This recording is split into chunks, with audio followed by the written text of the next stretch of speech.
इस्लाम में निकाह हलाल लज़्ज़त का दरवाज़ा है, लेकिन अल्लाह और रसूल ने कुछ खास हालात में बीवी से हम बस्तरी माई को हराम करार दिया है। ये हिरमत दरअसल अल्लाह की रहमत है, औरत की सेहत की हिफाजत के लिए, इबादत की अहमियत बरकरार रखने के लिए और इंसानी फितरत की हदूद को कायम रखने के लिए। आइए आसान और दिलचस्प अंदाज में समझते हैं कि निकाह के बावजूद कुन 12 सूरतों में बीवी से जमा हराम हो जाता है। ऐन हालत हैज में कुरान में साफ फरमाया गया है, वो गंदगी है, इसलिए उन दिनों में अलग रहो। अल-बकरा 222।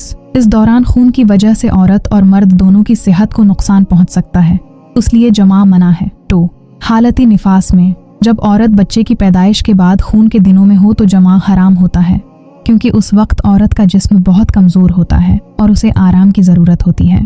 3 फर्ज या वाजिब रोजे की हालत में, रोजे के दौरान जमा करना हराम है, क्योंकि ये रोजा तोड़ देता है। हाँ, अगर शहवत न बढ़े तो मोहब्बत का इजहार जैसे बूस व कुनार बाज सूरतों में जायज हो सकता है। 4 जब नमाज का वक्त तंग हो, अगर इस वक्त जमा करने से नमाज का वक्त निकल जाने का खतरा हो तो जमा हराम है, क्योंकि नमाज की हिफाजत हर चीज पर मुकद्दम है। 5 हालत एतिकाफ में, जब कोई शख्स मस्जिद में एतिकाफ की हालत में अल्लाह की इबादत में मशगूल हो तो जमा हराम है और उससे एतिकाफ भी टूट जाता है। हालत एहराम में, हज या उम्रा के एहराम में जमा करना हराम है। अगर ऐसा हो जाए तो एहराम टूट जाता है और कुफारा भी लाजिम आता है। 7 एला की सूरत में, अगर शोहर कसम खा ले कि वो 4 माह तक बीवी के करीब नहीं जाएगा तो इस मुद्दत में जमा नहीं हो सकता, बाद में वो कुफारा देकर अपनी कसम तोड़ सकता है। 8 ज़हार के बाद कुफारा अदा करने से पहले, अगर शोहर बीवी से कहे तुम मेरे लिए मेरी माँ की पश्त की तरह हो तो उसे ज़हार कहते हैं। इस सूरत में जब तक कुफारा अदा न किया जाए जमा हराम रहता है।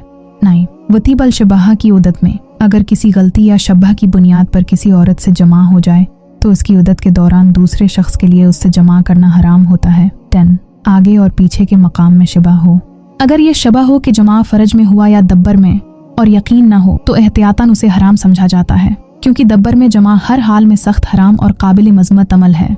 11 जब औरत बर्दाश्त न कर सके, अगर औरत कम उम्री, बीमारी या जिस्मानी कमजोरी की वजह से जमा बर्दाश्त न कर सके और उससे उसे शदीद तकलीफ या नुकसान का खतरा हो तो जमा हराम हो जाता है। शोहर पर लाजिम है कि वो रहम और नरमी अख्तियार करे।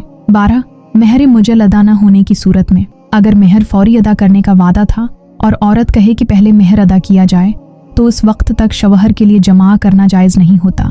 ये औरत का शरई हक है। ये 12 सूरतें मुख्तलिफ मोतबर फ़िक़ही किताबों जैसे हदाया, दरमख्तार और फतावी आलमगीरी वगैरह में बयान की गई हैं। दिलचस्प बात यह है कि इस्लाम ने मियाँ बीवी के दरमियान मोहब्बत और लज्जत को हलाल और खूबसूरत बनाया है, लेकिन साथ ही वाज़ेह हुदूद भी मुकर्रर की हैं ताकि सेहत, इबादत और बाहमी